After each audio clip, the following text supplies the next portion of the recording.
Oke, ya baik, kita langsung saja masuk ke sesi pertama. Ya, saya akan undang tamu istimewa kita hari ini sebentar, Pak Johannes. Oke, Anda akan mendengarkan langsung dari CEO Nagaya, Pak Yohanes Chandra.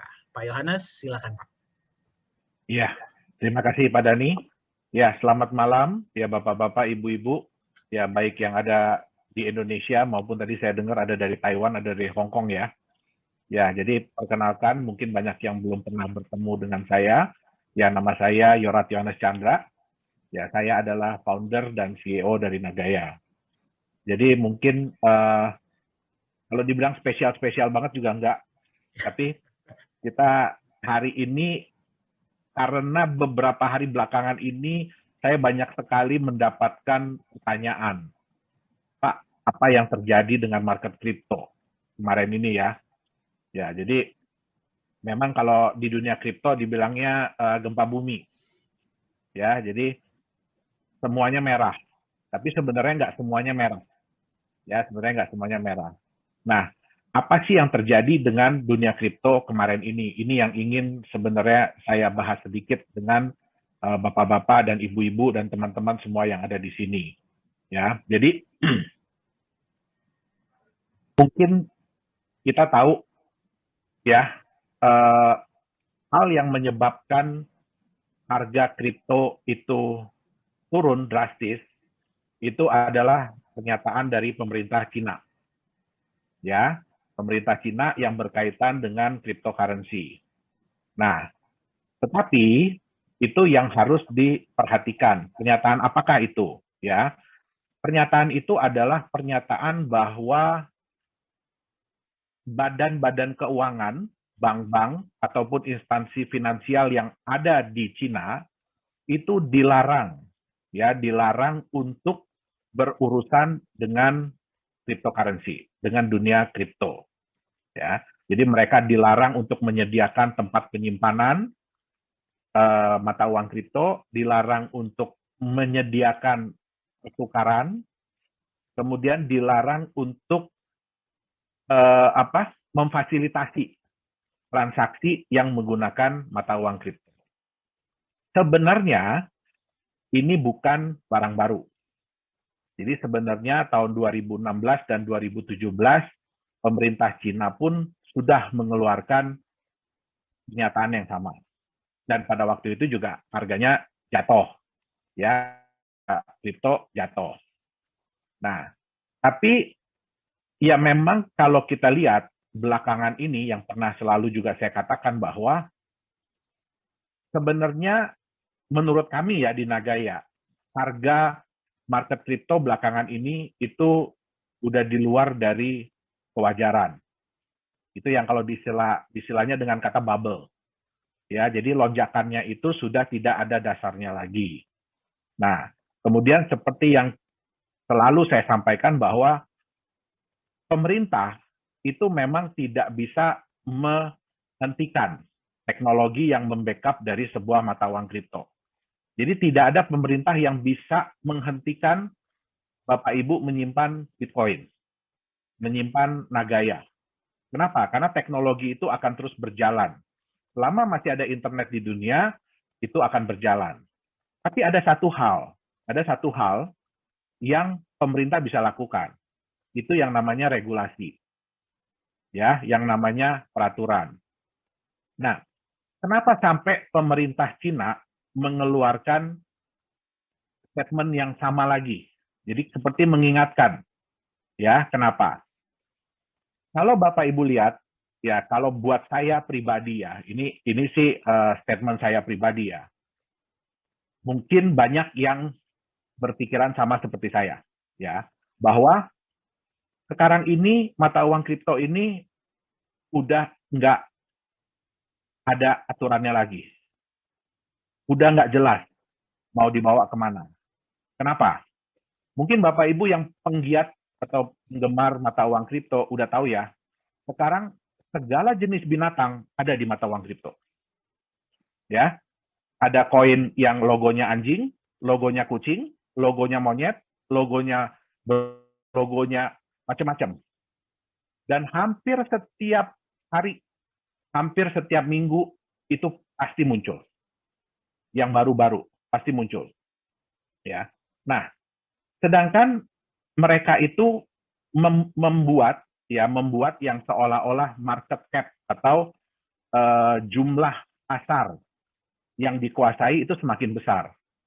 Kemarin sebelum drop harga jauh ini, itu market cap-nya kripto itu sekitar 3 triliun dolar. Ya, tentu saja ini mengundang kekhawatiran dari regulator, dari pemerintah. Kenapa? Ini saya ambil sedikit ya dari kata-kata Pak Dhani ya. Ini cocok banget nih. Pak Dhani mungkin bisa unmute Pak, supaya kita bisa ngobrol Pak. Oh iya, ya. boleh Pak. Boleh, Pak. Jadi nggak bosan, teman-teman nggak bosan dengerin cuma saya doang yang ngomong gitu. Ya. Boleh, nah, boleh. Jadi kita diskusi nih ya Pak ya. Ya, jadi sekarang di dunia kripto itu kebanyakan apa? Sorry ya Bapak Ibu ya, kalau omongan saya agak keras atau agak kasar. Jadi yang kebanyakan adalah orang licik membohongi orang sok pinter, dan orang sok pinter membohongi orang yang tidak tahu. Ya, cuma ngikut-ngikut ya Pak ya berarti ya betul, di akhir ya. Betul. Itulah yang terjadi di dunia kripto sekarang ini. Ya. Jadi banyak sekali orang-orang yang kemudian seolah-olah mereka itu mengatakan bahwa nih the next crypto, the next apapun ya yang akan naik harga 1000 kali, 100 kali, berapapun mereka selalu katakan itu.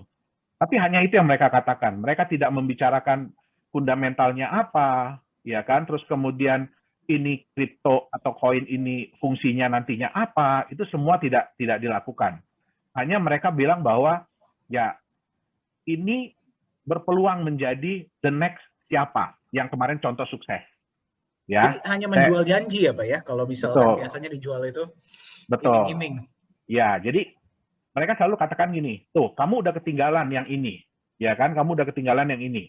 Sekarang ada yang baru nih, ya mungkin ada koin logo anjing 1, sekarang muncul koin logo anjing 2 atau logo kucing, ya.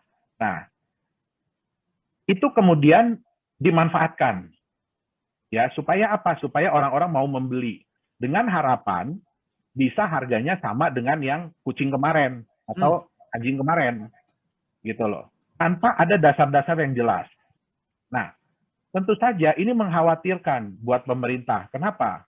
Ya, seperti saya bilang tadi ya, orang licik membohongi orang sok pinter, orang sok pinter membohongi orang yang nggak tahu apa-apa. Nah, yang paling banyak sayangnya, yang paling banyak adalah orang yang nggak tahu apa-apa. Yang hanya mengikuti tren berarti Pak. Betul, mereka nggak tahu apa-apa. Mungkin Bapak Ibu baca ya di koran-koran di Indonesia juga ada ya beberapa bulan belakangan ini, selalu mereka mengatakan yang bagus-bagusnya tentang cryptocurrency. Ya. Wah, si ini ya dengan beli koin ini bisa untung sekian banyak, bisa untung sekian banyak. Ya, tapi mereka tidak pernah memberitahukan apa resikonya. Ya. Ya. Jadi sebenarnya mohon maaf ya kalau saya agak jahat sedikit. Sebenarnya mohon maaf kalau saya agak jahat sedikit. Sebenarnya saya itu menunggu-nunggu kejadian kemarin itu terjadi. Kenapa? Karena selama ini kita mengatakan untuk apa sih fungsi backup dari sebuah kripto? Ya. Untuk apa sih fungsi proyek, ya, fungsi bisnis dari sebuah kripto? Terus untuk apa sih fungsi transparansi dari sebuah kripto? Ya itu akhirnya terjawab di kejadian kemarin. Ya. Kalau dibilang bahwa semua cryptocurrency itu merah kemarin, tidak. Ya. Jadi Bapak Ibu bisa lihat bahwa pada saat merah, yang sebagian besar, mungkin 99% itu merah, atau turun harganya, itu ada 1% yang hijau. Ya. Di antara yang merah-merah tuh ada yang hijau ya Pak ya? Ada yang hijau. Nah, siapa ini yang hijau? Yang hijau ini adalah koin-koin atau kripto-kripto yang memiliki underlying asset atau backup. Baik itu dalam bentuk emas, baik itu dalam bentuk US dollar, baik itu dalam bentuk euro, ya karena sekarang udah mulai banyak ya, bahkan Indonesia pun udah ada token yang di backup oleh Indonesian rupiah. Ya. Nah, jadi ada juga yang hijau, jadi bukan berarti semuanya merah. Nah, oke, kembali lagi tadi, kenapa sampai pemerintah Cina mengeluarkan statement seperti itu? Yang saya bilang tadi, orang yang tidak tahu inilah yang kasihan. Ya, orang yang tidak tahu inilah yang istilahnya akan menanggung akibatnya ya dari ketidakpastian dunia kripto ini. Ya, Ya, mereka karena mungkin mereka gara-gara cuma ini ya Pak ya, mungkin ya gara-gara beberapa dari mereka juga ada yang kehilangan pekerjaan dan apa mereka kan butuh dan diberikanlah harapan quote to quote oleh betul. janji-janji yang nggak masuk akal ini gitu loh Pak. Sorry. Ya, Suara saya masih kedengaran? Oh, tadi masih Pak Pak. agak keputus. Oke. Masih Pak. Ya, Ya. jadi ya itu tadi. Uh, saya juga sebetulnya kemarin ini agak khawatir ya dengan pemberitaan-pemberitaan di koran ya. Jadi yang mendorong sekali bahwa wah ini Anda berinvestasi di cryptocurrency ini Anda akan untung terus. Kenapa? Karena selalu yang dimunculkan itu. Ya, jadi dari 20 berita tentang keuntungan di kripto, hanya satu berita yang memberitahukan Anda hati-hatian di dunia kripto. Itu nggak pernah dikasih Ya. lihat usually Pak, biasanya Pak. Ada Pak, satu paragraf. Banyak kan yang untung-untungnya berarti ya? Iya, jadi di satu, itu pun dari 20 berita, itu ada satu yang hati-hati ya di dunia kripto. Yang lainnya semua dikasih lihat bagus-bagusnya aja ya Pak ya? Betul, betul. Nah, kemarin ini pemerintah Cina mengeluarkan itu kenapa? Karena memang kita harus akuin ya, memang kita harus akui jumlah penduduk terbanyak di dunia itu adalah di Cina. Ya, jumlah penduduk terbanyak di dunia adalah di Cina. Dan kalau mau dilihat jumlah orang kaya itu saat ini paling banyak di Cina. Ya, dan mereka juga butuh sarana untuk investasi. Ya, mereka juga nggak bisa cuma mengandalkan bank, mereka juga tidak bisa cuma mengandalkan hasil usaha, sehingga mereka akan mencari solusi yang lain. Nah, begitu diperlihatkan oleh barang seperti ini yang kelihatannya menarik, ya mereka pasti akan berbondong-bondong ke situ. Nah, tentu saja itu artinya apa? Ya, uang Cina akan keluar dari Cina. Ya, uang Cina itu akan keluar dari Cina. Nah, makanya Cina harus berhati-hati, harus mengingatkan lagi. Ya, bukan yang dilarang itu bukan individu untuk memiliki mata uang kripto, bukan. Tapi yang dilarang adalah institusi. Ya, institusi perbankan, institusi finansial yang dilarang untuk menyediakan sarana. Itu yang penting. Ya. Nah, kemudian ada lagi ya, kalau saya nggak salah itu ada pemerintah Cina akan istilahnya merazia mining. Ya kan di Cina. Ya, kenapa? Karena memang tidak bisa dipungkiri mining di Cina itu memang jumlahnya sudah sangat besar. Ya, dan itu memakan biaya listrik yang tinggi. Ya. Tapi ada satu hal, ya. Jadi klaim yang mengatakan bahwa Bitcoin itu sekarang harga miningnya tinggi atau segala macam, itu karena persaingan. Jadi ini yang harus diingat, itu karena persaingan. Ya, kalau jumlah pesaingnya turun, otomatis jumlah pemakaian listriknya akan turun. Jumlah alatnya akan turun. Jadi kalau di dunia kripto, itu tidak bisa disamakan dengan dunia tambang. Kalau di dunia kripto, ya, kebutuhan atau biaya itu karena persaingan. Ya, biaya itu karena persaingan, bukan biaya itu karena kebutuhan. Oh, jadi kalau misalkan persaingannya turun, ya harga otomatis turun sendiri ya Pak ya? Betul, betul. Oke. Biayanya akan mahal turun. Itu biaya kompetisinya, bukan biaya kompetisi. necessity-nya lah istilahnya ya? Bukan karena keharusan. Nah, makanya kemarin juga ada berita ya, itu dari salah satu perusahaan tambang yang besar di dunia, dan kebetulan dia adalah menambang emas, ya dia mengatakan bahwa Anda tidak bisa menyamakan Bitcoin seperti emas. Ya, jadi kalau ada klaim yang menyatakan bahwa cryptocurrency ini adalah emas digital, itu salah besar. Ya, jadi kecuali Nagaya ya, kalau Nagaya memang benar ada emasnya. Ya, emasnya emas beneran Pak ya. Betul, tapi kan banyak klaim kan dari cryptocurrency kan menyatakan bahwa ya, kita ini adalah digital gold. Ya, kita sama dengan emas. Kenapa jumlahnya terbatas? Ini yang harus disadari, ya, yang harus kita ingat, ya. Yang menciptakan cryptocurrency itu adalah manusia. Ya, yang menciptakan cryptocurrency adalah manusia. Yang bisa bikin kripto bukan cuma yang namanya Satoshi Nakamoto. Bukan yang namanya Yohanes Chandra aja. Bukan yang cuma namanya Vitalik Buterin, bukan. Ya, banyak sekali orang-orang yang bisa menciptakan cryptocurrency. Bapak Ibu bisa lihat, hampir di setiap hari itu di CoinMarketCap itu mungkin bertambah berapa puluh cryptocurrency, berapa ratus dalam waktu satu hari. Tambah banyak Itu terus, Pak. betul. Itu yang Padahal kalau terdaftar. dipikir-pikir, Pak, itu setiap hari itu ada aja koin-koin yang memang sudah di-remove, tapi tiap hari tambah banyak ya. Betul, betul. Ya. Nah, sekarang siapa yang membuat emas? Siapa yang menciptakan emas? Alam. Dan dari SD yang saya tahu ya, dari SD yang namanya bahan mineral itu emas, perak, silver, emas, perak, nikel, ya kan, batu bara, itu dibuatnya oleh alam. Dan dibuatnya jutaan tahun. Ya. Jadi nggak bisa disamain dengan kita bikin token yang cuma hitungan jam.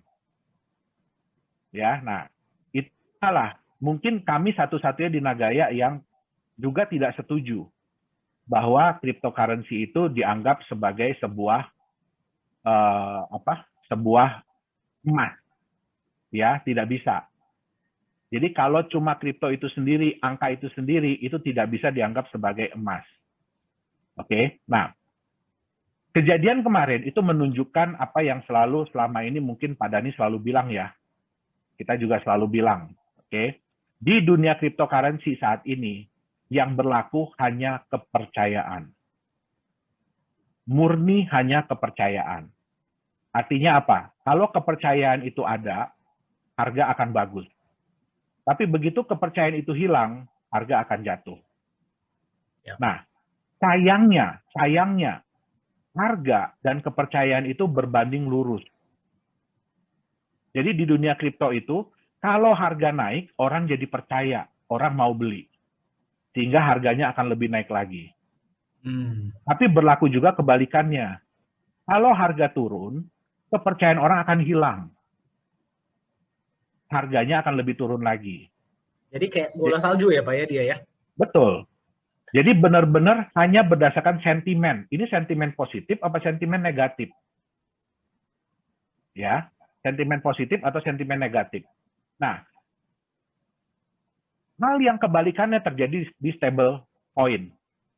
Yang saya bilang tadi. Ada 1% yang warnanya hijau kok. Dan itu semua adalah koin-koin atau kripto-kripto yang memiliki backup. Yang memiliki aset. Ya, baik itu emas, perak, US dollar. Artinya apa? Mereka itu memiliki nilai yang akan membackup mereka. Ya.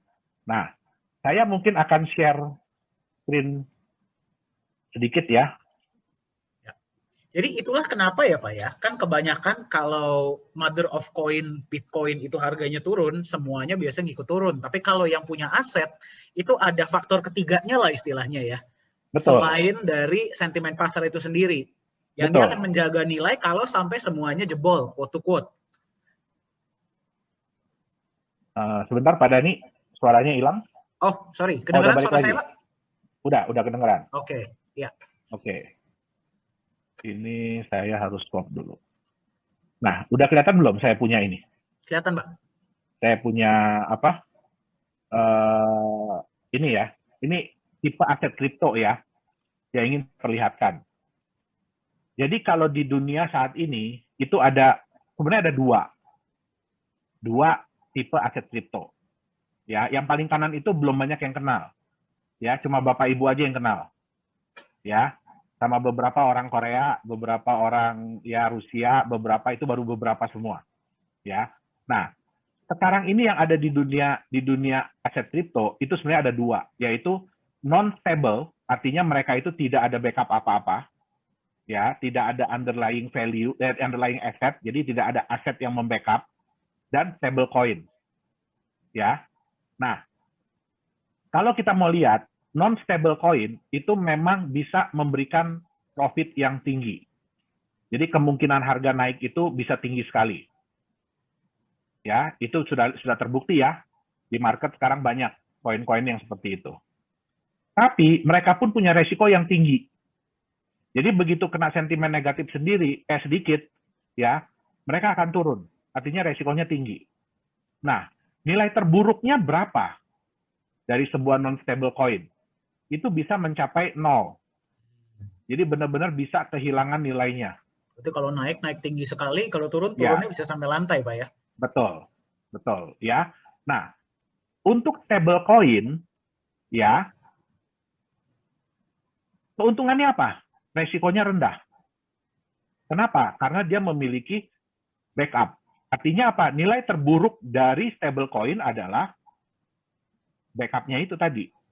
Jadi kalau sebuah koin dikatakan bahwa, oh, satu koin ini ya bisa, satu koin di backup oleh 1 gram emas, ya artinya selama-lamanya nilai koin itu tidak akan lebih rendah daripada nilai emas yang membackup.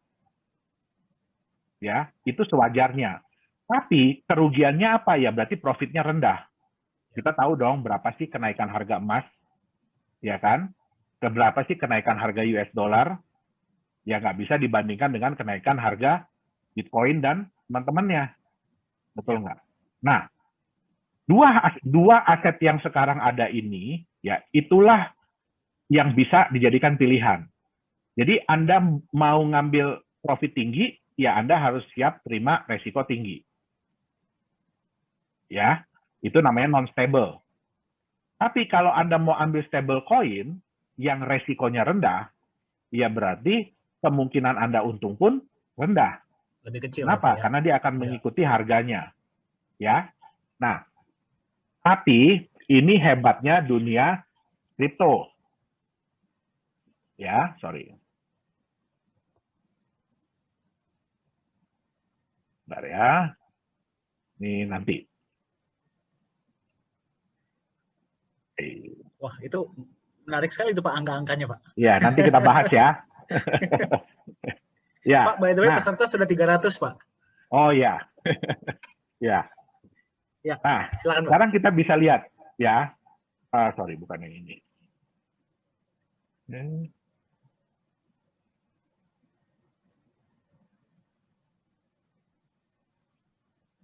Ini. Oke. Ya. Ini adalah salah satu stable coin.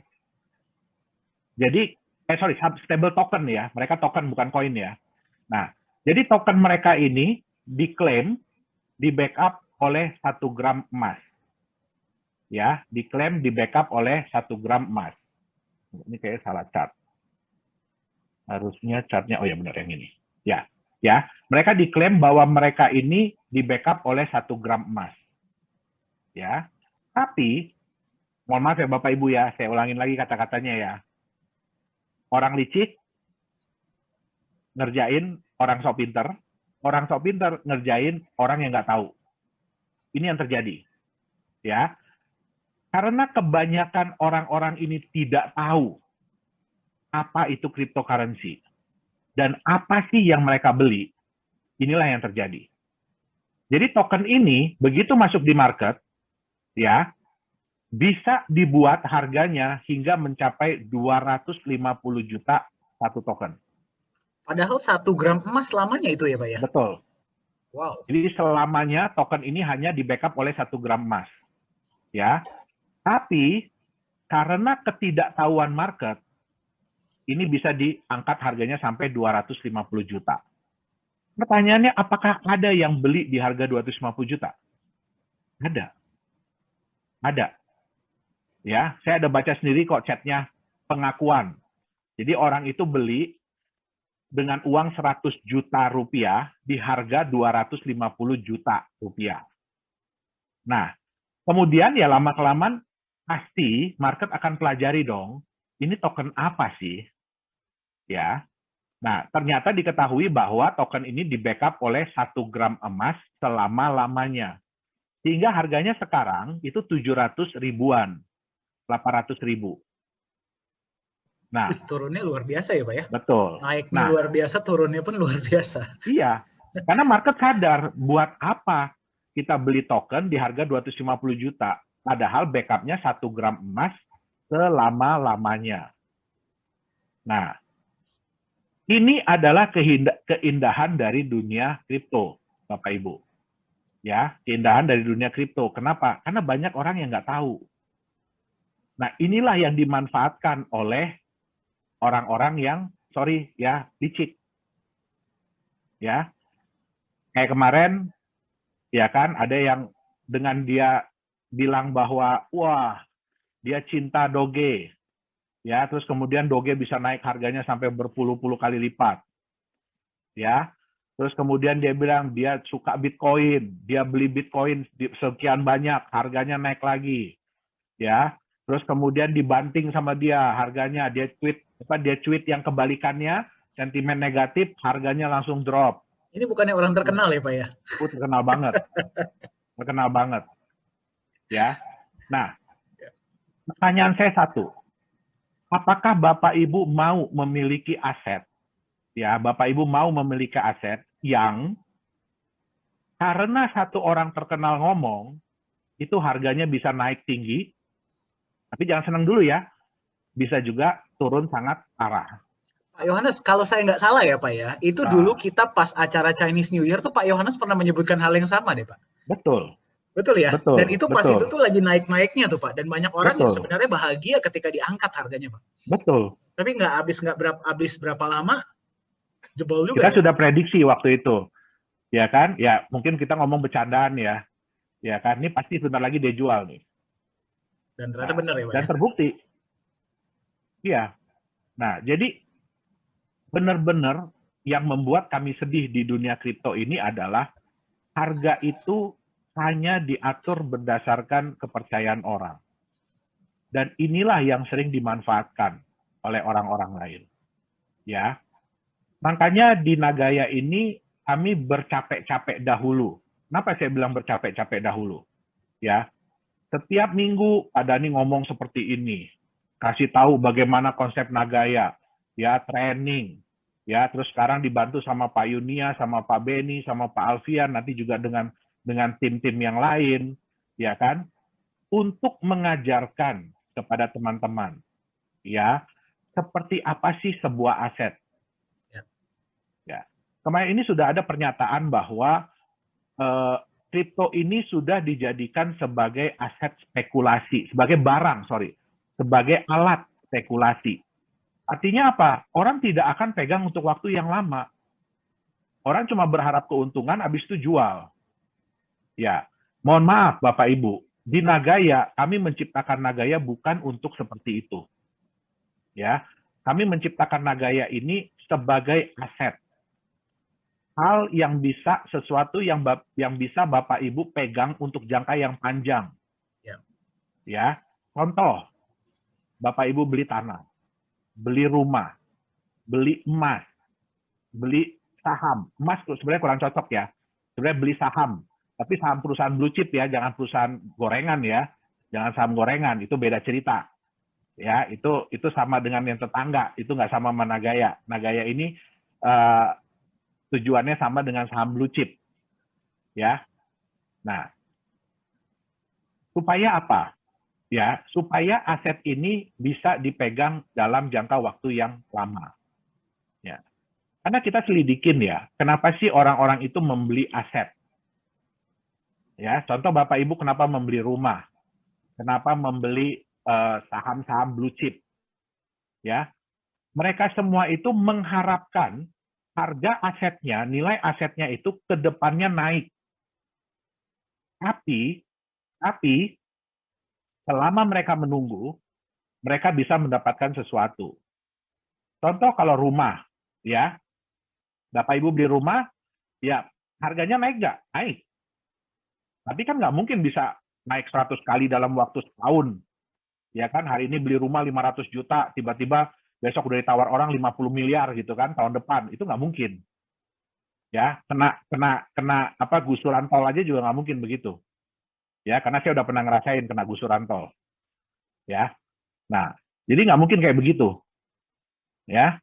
Nah, terus kemudian selama kita menunggu, ada benefit yang kita rasakan. Tanahnya atau rumahnya entah bisa kita pakai dulu, ya kan, atau bisa kita sewakan ke orang. Nah, demikian juga saham blue chip. Mereka yang memegang saham blue chip itu biasanya mainnya jangka panjang. Mereka nggak pernah beli sahamnya sekarang, bulan depan jual, itu nggak ada. Ya, mereka bisa pegang 2, 3, 4, 5 tahun, ya. Bahkan saya punya saham yang udah hampir mungkin udah 10 tahun kali ya, udah 10-15 tahun. Gitu loh. Nah, tapi selama kita menunggu harganya naik, ya kita bisa dapat dividen dari saham. Nah, itu yang Nagaya harapkan. Ya. Nah, kenapa di sini kami capek-capek dulu seperti ini? Karena kami juga tidak mau nanti ya Bapak Ibu itu dikerjain sama spekulan. Ya, kami mau Bapak Ibu ini mengerti apa sih Nagaya ini sebenarnya, apa sih yang Bapak Ibu pegang, apa sih yang Bapak Ibu miliki. Ya memang nggak bisa dipegang ya, sorry saya salah ngomong. Nagaya ini nggak bisa dipegang, ya karena semua bentuknya digital, handphonenya aja yang dipegang, ya. Tapi walaupun ini angka digital, ya, tapi Nagaya ini adalah bukti kepemilikan emas. Ya, saya nggak peduli, manajemen tidak peduli kapan Bapak Ibu beli Nagaya. Kami tidak peduli. Dari mana Bapak Ibu beli Nagaya? Apakah sekarang masih beli dari perusahaan? Atau besok-besok 3-4 tahun lagi sudah beli dari market, sudah beli dari orang lain, dari tetangga, atau bahkan Bapak Ibu beli dari orang Amerika, dari orang Prancis. Ya, manajemen nggak peduli. Yang manajemen lihat adalah berapa Nagaya yang Bapak Ibu miliki. Besok-besok Bapak Ibu datang ke kantor kami ya. Ya mudah-mudahan Nagaya udah $100 makin banyak ya Pak Dani ya. Orang bisa jalan-jalan ke Singapura ya, ke kantor kita. Amin, amin, Pak. Ya. Amin. Ya. Nah, supaya Bapak Ibu datang ke kita nanti tunjukin ke saya, Pak, saya punya sekian Nagaya loh sekarang. Nah, kita bisa kasih tahu ke Bapak Ibu berapa Nagaya yang Bapak Ibu miliki. Berapa emas yang menjadi hak Bapak Ibu di dalam penyimpanan itu. Dan kita nggak akan nanya ya Pak ya, Bapak Ibu dapat Nagaya dari mana, belinya dari siapa. Kita nggak akan nanya. Kenapa? Karena Nagaya itu mudah diperjualbelikan, mudah ditransfer. Sekarang aja kita lihat aktivitas transfer Nagaya antar member, antar wallet itu sudah mulai banyak. Tiap hari pasti ada transaksi, ya transferan. Nah, jadi Nagaya ini memang kita ciptakan untuk mudah ditransfer, untuk mudah diperjualbelikan. Memang kita belum masuk di exchanger, ya. Nah, mungkin sekalian ya Pak Dani, saya minta waktu juga sebelum kita masuk di sesi yang berikutnya, ya. Jadi mungkin ini membantu teman-teman juga ya. Nanti kalau memperkenalkan Nagaya ini ke saudaranya, ke kerabatnya, ke teman-temannya, ya. Ada beberapa pertanyaan yang sering muncul, ya. Yang pertama paling pasti adalah legalitas, ya. Yang saya perlu tekankan adalah perusahaan Nagaya Technologies ini adalah perusahaan yang terdaftar resmi di pemerintah Singapura, ya. Dan kita juga ada namanya Nagaya Korea, Nagaya Technologies Korea. Itu juga terdaftar di pemerintah Korea Selatan. Ya, nah makanya kita punya 2 kantor, yang satu adalah kantor untuk Nagaya Singapura, yang satu lagi kantor untuk Nagaya Korea. Ya, nah kalau ditanyakan, ya, apakah koin Nagaya ini legal di Indonesia? Ya, koin Nagaya ini bisa dimiliki oleh semua orang di seluruh dunia, bukan cuma di Indonesia. Bukan cuma di Korea, bukan cuma di Singapura. Ya. Tapi kalau kita memang mau benar-benar diakui, kita harus masuk di exchanger di Indonesia. Ya, itu adalah syarat mutlak. Kita harus masuk di exchanger di Indonesia. Oke. Nah, sedangkan kita punya aturan yang harus kita ikuti. Yaitu Nagaya ini harus terjual dulu 25% atau 11.250.000. Baru kita boleh masuk di exchanger. Ya. pertanyaan saya, coba tolong diketik di chat ya. Diketik di chat. Oke, nanti Pak Dhani tolong bacain ke saya. Bapak Ibu mau Nagaya Bapak Ibu ini diperebutkan oleh 300 juta orang di Indonesia atau mau diperebutkan oleh 8 miliar orang di dunia? Nah, Bapak Ibu maunya yang mana? Diperebutkan 300 juta atau 8 miliar? Ini bergantung dengan harga ya Pak ya, berarti ya. Iya. Lebih banyak yang ngejar ya pasti harga Pak. Betul. Ada yang bilang 10 miliar Pak. Wah, populasi dunia belum nyampe. Ya. Pak, mayoritas 8 miliar Pak jawabannya Pak. Ya, karena prinsip dari market, ya kan, semakin banyak orang yang mengejar, ingin memiliki barang tersebut, dan semakin sedikit barang yang tersedia, itu pasti harga akan naik. Itu yang namanya prinsip demand and supply. Kita nggak bisa ngomong apapun kalau dua hal ini nggak bisa dipenuhi. Ya. Nah, Bapak Ibu setuju nggak? Kalau tanggung jawab kami adalah membuat harga Nagaya Bapak Ibu setinggi-tinggi mungkin, betul nggak? Betul ya, setuju Bapak Ibu ya. Ya. Bapak Ibu beli koin ya pasti maunya setinggi mungkin dong. Betul. Karena target kami itu 5 tahun itu kalau perlu lebih cepat dari 5 tahun itulah $100 harga Nagaya di market. Dan ini hanya bisa terpenuhi kalau kami mendapatkan kepercayaan dari orang yang lebih banyak. Ya. Ya. Betul ya Bapak Ibu ya, setuju ya. Nah, Bapak Ibu kan nggak mau kan Nagaya ini nanti cuma ditradingkan di market Indonesia kan? Maunya sampai keluar negeri, betul nggak? Ya. Nah, itu yang kami tuju. Sehingga itu pula alasan kami, kenapa kami memilih Singapura. Ya, jadi kita itu ingin mengangkat kepercayaan, ingin mendapatkan kepercayaan dari orang-orang di seluruh dunia. Alasannya juga kenapa kami kami meregistrasi di Singapura, karena tempat penyimpanan emasnya, Bapak Ibu. Emas itu bukan milik kami. Emas itu adalah milik para pemegang Nagaya. Kami hanya menyimpankan. Ya, kami hanya menyimpankan. Ya, kami hanya mengadministrasi. Siapa tahu nanti ada yang mau ngeklaim emasnya, mau ngambil, silahkan. Ya, syaratnya adalah Nagayanya harus dikembalikan. Ya. Dan ingat, Nagaya itu jumlahnya terbatas. Bertambah tidak bisa, berkurang bisa banget. Ya, jadi Nagaya apakah bisa lebih dari 50 juta? Nggak bisa. Apakah bisa kurang dari 50 juta? Bisa. Kenapa? Kalau ada yang mengembalikan, emasnya kita serahkan, berarti Nagayanya udah nggak ada backup. Tidak boleh company jual. Itu harus kita scrap. Harus kita buang. Ya, dan ingat Bapak Ibu ya, berapapun proyek yang dijalankan oleh Nagaya, memang saat ini baru satu. Berapapun proyek yang dijalankan oleh Nagaya, ya, orang yang berhak mendapatkan benefit dari proyek tersebut adalah orang-orang yang masih memiliki Nagaya. Ya, jadi kalau Nagaya sudah dikembalikan, ya, kalau sesuatu dibagi 50 juta kan hasilnya sekian.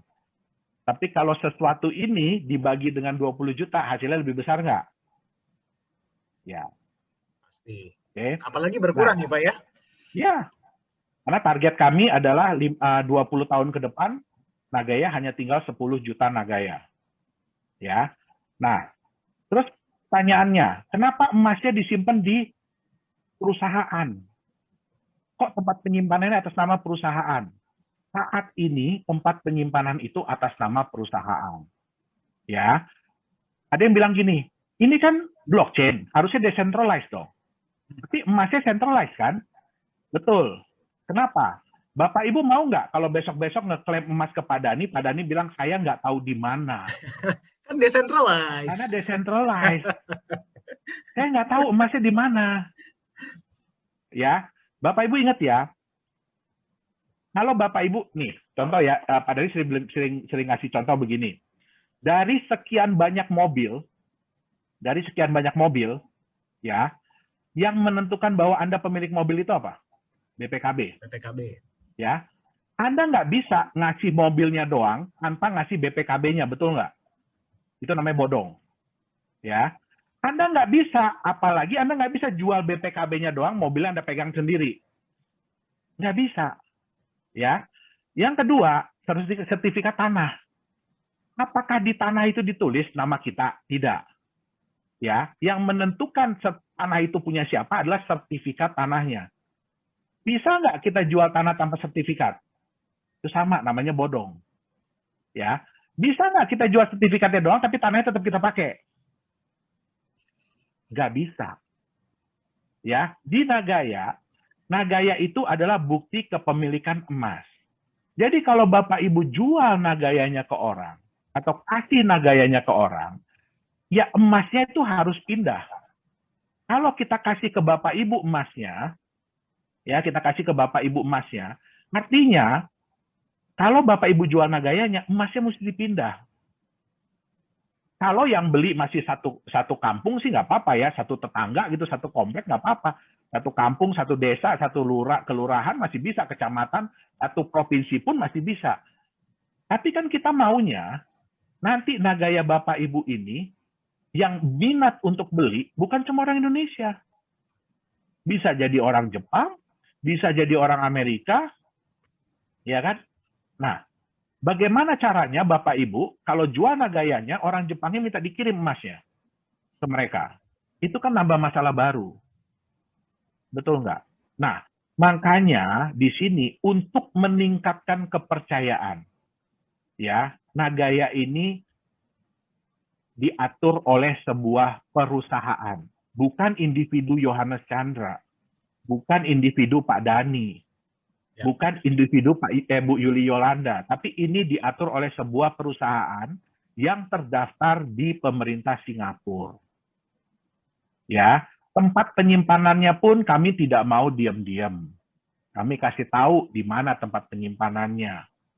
Ya, ada yang nanti mau iseng-iseng, ya kan, jalan ke Singapura, Pak, saya mau lihat dong emasnya, silahkan.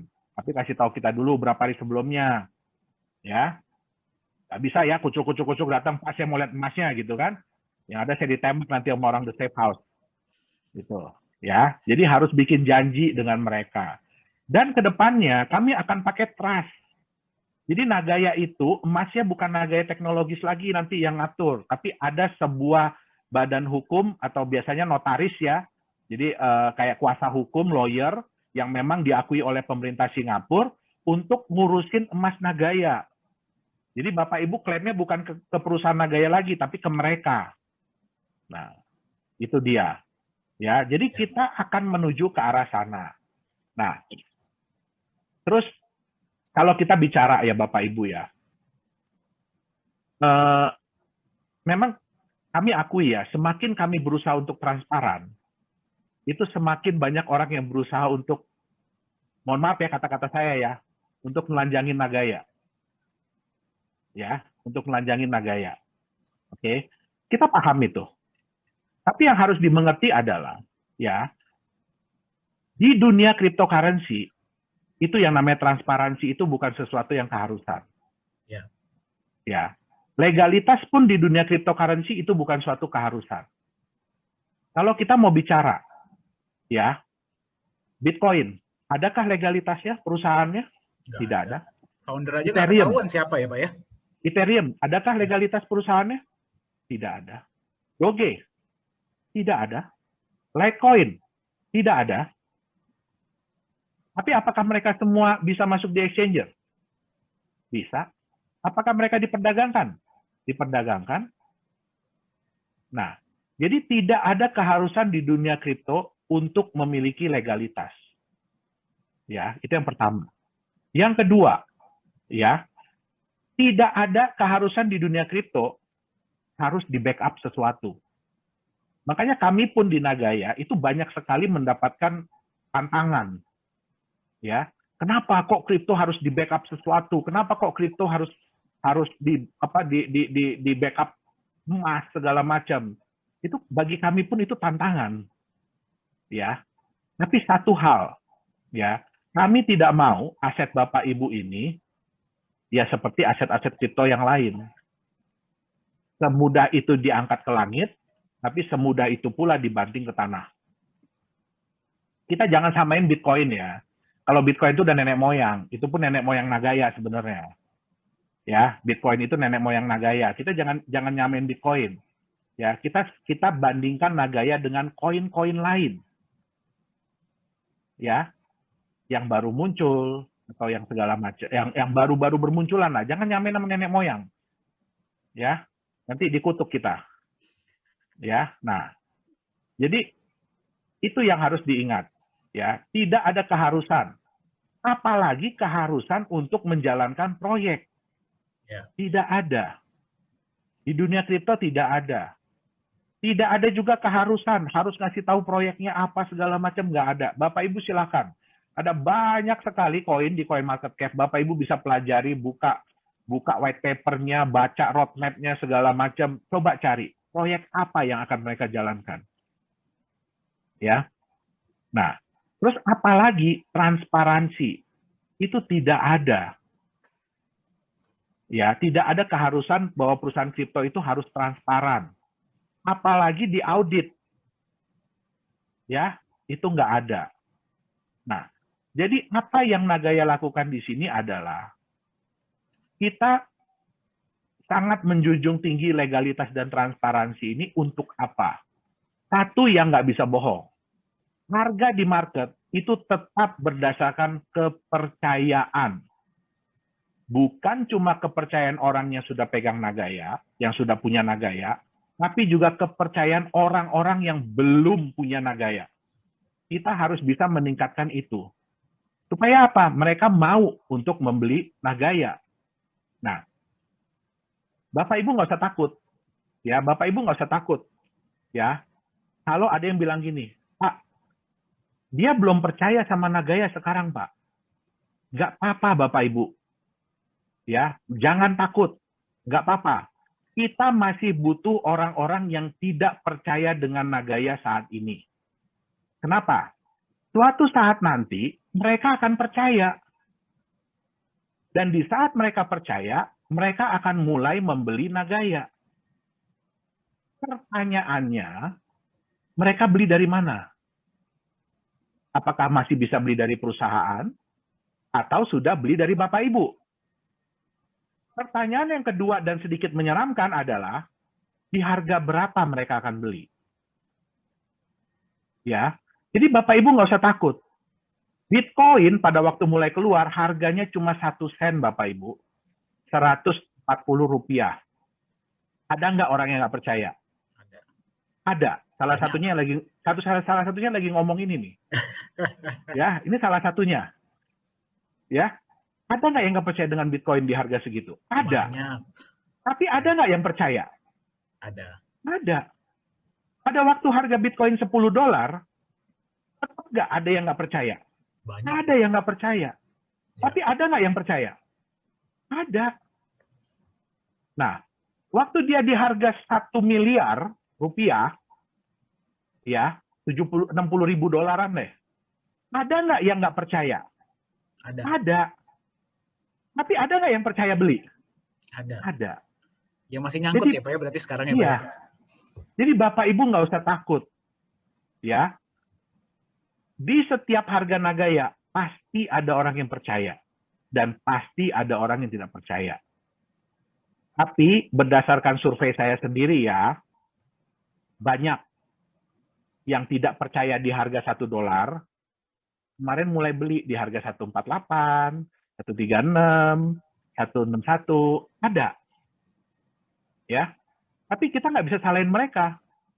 Dan mereka juga nggak bisa salahin kita. Ya, tapi satu yang saya perlu sampaikan ke Bapak Ibu, ya, kepercayaan itu sama dengan harga. Ya, nah ini yang saya mau kasih lihat ya. Bentar. Mohon maaf, saya jarang pakai komputer ini, jadi saya agak bingung nih gimana ngerubah-ngerubahnya. Lancar kok Pak sejauh ini Pak. Ya, nah, oke. Ya. Kita ngambil contoh yang paling simpel lah, tanah. Ya, Bapak Ibu mungkin sering ya menemukan orang nawarin tanah masih dalam bentuk hutan. Ya, kebetulan saya tinggal di Serpong, ya Tangerang. Jadi dulu di daerah ini hutan, Bapak Ibu. Kalau hutan yang digambar ini masih bagus loh ya. Ini hutannya terurus, ini hutan karet ya. Ini terurus. Dulu hutan yang di Serpong ini waktu saya datang, wah, hancur berantakan deh. Ya. Dulu kami ditawarin itu 100 juta rupiah per hektar. Wih, tahun berapa itu, Pak? Saya lupa deh, saya sekitar umur 5-6 tahun, berarti tahun-tahun 80-an. Wih, 100 Ya, juta 100 1 juta, hektar, Pak. 1 hektar. Wow. Ya. Pertanyaannya, ada nggak orang yang nggak percaya dan nggak mau beli tanah ini? Banyak, Pak. Ada, itu saya juga, orang tua saya juga. Ya, tapi ada nggak yang beli? Ada pasti. Ada. Ya. Kemudian daerah itu berkembang menjadi seperti ini. Ya, menjadi seperti ini. Pertanyaan saya, apakah masih bisa dapat di harga 100 juta per hektar? Nggak mungkin. Nggak mungkin. Ya, terus kemudian berkembang lagi seperti ini. Apakah bisa dapat harga? Ya, anggaplah kalau yang gambar kedua udah 500 juta per hektar. Bisa nggak dapat 500 juta per hektar di gambar yang ketiga? Nggak mungkin. Apalagi kalau udah begini ya. Wih. Tanah yang sama, saya ingat banget tuh ya, tanah yang sama yang ditawarin 100 juta per hektar itu, hari ini harganya sudah 180 miliar per hektar. Ya.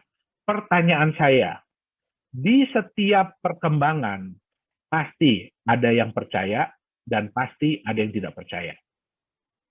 Ya. Bapak Ibu jangan ngelihat Nagaya udah di gambar yang terakhir ya Bapak Ibu ya. Nagaya itu ada di gambar yang pertama sekarang ini.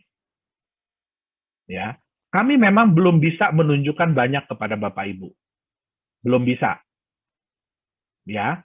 Tapi sejalan dengan waktu, perusahaan ini akan berkembang. Nagaya ini akan berkembang. Proyek-proyeknya pun akan berkembang. Ya. Dan suatu saat nanti kita akan tunjukin satu-satu. Ya. Nah, tapi ya ada resiko ya. Ini kan artinya semakin kepercayaan itu tinggi, ya harga itu sudah semakin tinggi. Jadi di Nagaya ini pun, ya kami tidak bisa, mohon maaf ya Bapak Ibu ya, saya tahu ada beberapa yang berusaha untuk menelanjangi Nagaya. Ya, tapi kami pun harus punya senjata. Senjatanya untuk apa?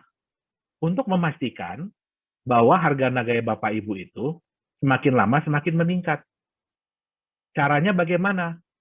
Ya kami akan transparan. Tapi transparan itu pun ada tahapannya. Ya. Jangan samakan kami dengan perusahaan-perusahaan yang udah TBK ya. Ingat, Nagaya ini masih, kalau di gambar ini gambar yang pertama, yang masih hutan. Ya. Nah, tapi kita bersama-sama. Ini yang selalu Pak Dhani bilang kan. Ya, Anda punya dua pilihan. Anda mau berpartisipasi dahulu, Anda mau punya Nagaya sekarang, terus sama-sama yuk kita buktikan Nagaya itu bisa $100. Atau Anda mau terbukti dulu Nagayanya $100, baru kemudian Anda mau beli. Kembali pilihan kepada masing-masing orang. Setiap orang punya strategi sendiri-sendiri, ya, punya tingkat kepercayaan sendiri-sendiri. Nah, jadi kami pun tidak bisa memaksakan itu. Jadi Bapak Ibu nggak usah takut, ya. Kalau ada temannya atau apanya masih belum percaya dengan Nagaya, nggak masalah. Percayalah, suatu saat dia akan percaya dengan Nagaya. Nah, berapa harga yang harus dibayar? Ya kan dia yang bayar, bukan kita. Ya kan? Nah, oke. Itu dia. Nah, ini yang saya bilang tadi, ya. Di harga berapapun, ini harga Bitcoin ya, sebelum jatuh lagi. Di harga berapapun, pasti ada orang yang tidak percaya, dan pasti ada orang yang percaya. Tapi, semakin tinggi kepercayaan orang, ya berarti harga akan semakin tinggi. Itu dia. Oke? Nah, wah, saya udah ngomong berapa lama nih Pak Dhani? Hampir sejam, Pak. Waduh, hampir sejam. Oke. Padahal tadi cuma dikasih waktu cuma setengah jam loh sama Pak Dani. Nggak apa-apa, kayaknya teman-teman Ya. responnya ini luar biasa, Pak. Ya. Nah, jadi memang kami pun ya tidak bisa lepas dari dukungan Bapak Ibu ya untuk mengenalkan Nagaya. Bapak Ibu ingat, Bapak Ibu bukan menjual Nagaya, tapi Bapak Ibu memperkenalkan Nagaya kepada teman-temannya. Ya, banyak yang bilang begini, Pak, saya tuh nggak ngerti blockchain, ya, saya itu nggak ngerti kripto, ya. Terus saya mau cerita apa, Pak? Ya, Bapak Ibu nggak usah takut, ya. Itu manusia yang orang yang sudah berhasil mengirimkan roket ke bulan dan balik lagi, bikin mobil bagus banget, ya itu aja masih belum ngerti apa itu blockchain. Apa itu Bitcoin, ya, atau dia pura-pura nggak ngerti ya Pak Dani ya. Ya. Bisa dibedakan, Pak ya. Iya, itu sulit dibedakan memang ya. Nah, oh ya satu ya, Bapak Ibu, sebenarnya ya ini sedikit bocoran ya. Sebenarnya Bitcoin itu dibuat bukan untuk menggantikan bukan sebagai alat pembayaran, ya. Bitcoin itu sebenarnya adalah sebagai alat tukar, barter. Ya, makanya tulisannya Electronic Cash Peer-to-Peer System. Jadi, kalau alat pembayaran, ya itu kan bisa masuk ke bank dan lain-lain. Bitcoin itu sebenarnya bukan itu. Dia lebih kepada individu ke individu. Konsep Berarti awalnya. Itu niat awalnya ya, Pak ya? Benar-benar, ya. Oke. Betul. Jadi ini ya sistem barter yang dipercaya antara orang ke orang. Nah, tapi sejalan dengan waktu berkembang, akhirnya menjadi sistem pembayaran, alat pembayaran, dan sekarang ya mungkin kalau yang namanya Satoshi sedih ya sedih juga ya, karena jadinya sekarang jadi alat spekulasi. Oke, nah, jadi saya sampai mana ya? Oh, ya, jadi Bapak Ibu nggak usah takut. Bapak Ibu cukup menjelaskan kepada teman-temannya, saudara-saudara, alasan kenapa Bapak Ibu membeli Nagaya. Apapun alasan itu, ya cukup bilang itu aja. Sisanya, ajak mereka nonton Zoom. Ya. Kenapa? Tidak mungkin orang-orang itu bisa mengerti, memahami konsep Nagaya ini hanya dalam waktu singkat. Ya, tidak mungkin. Pak Dani aja, ya itu sama saya duduk mungkin 2 bulan lebih. Iya, Pak. Lebih, ya. Pak. Iya. Lebih. Tiap hari ngomonginnya Nagaya, ngomongin satu persatu. Nah, jadi tidak mungkin bisa. Ya, kami pun tidak berharap Bapak Ibu mengerti ya 100% tentang Nagaya ini. Ya, memang saya lihat ada beberapa yang sudah paham konsep Nagaya ini, ya sudah mengerti, sudah ngelotok, ya kan, tapi ya kita nggak bisa menyamaratakan. Ya, nah makanya ya manfaatkanlah Zoom ini. Ya, Zoom ini juga dibuat ya supaya Bapak Ibu dipermudah. Jadi kalau ada teman-temannya yang ini ya oke, yuk kita nonton Zoom-nya yuk. Ya, Pak Dani yang cerita.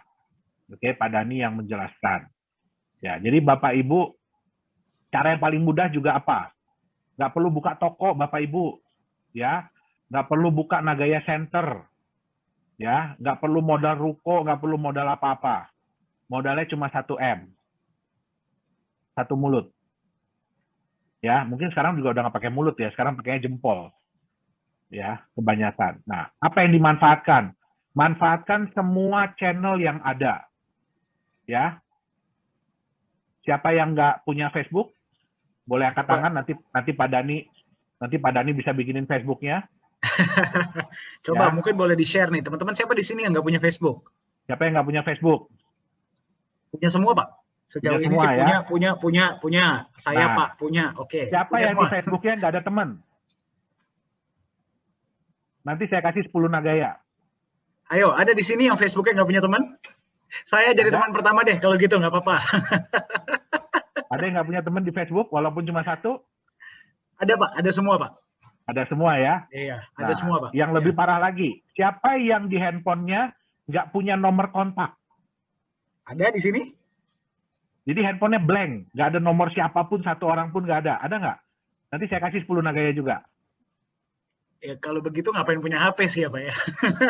Nah, jadi manfaatkan semua sarana yang ada ya, apalagi Instagram, sekarang udah ada TikTok, udah ada apa gitu ya. Tapi ingat Bapak Ibu ya, Bapak Ibu hanya menjelaskan kepada mereka alasan kenapa Bapak Ibu membeli Nagaya. Ya, karena itulah yang sebenarnya orang-orang mau dengar. Bukan konsep Nagaya yang, aduh jelimet nanti ini begini, nanti emasnya diginiin, nanti dipakai di mall Korea ini. Sisanya, kalau mereka memang tertarik, silahkan ikut di Zoom meeting kami. Ya, nah jadi mungkin itu yang bisa saya sampaikan ya. Kalau nggak nanti kita bisa sampai jam 9 ini kita ngobrol. Ya, jadi mungkin itu yang bisa saya sampaikan.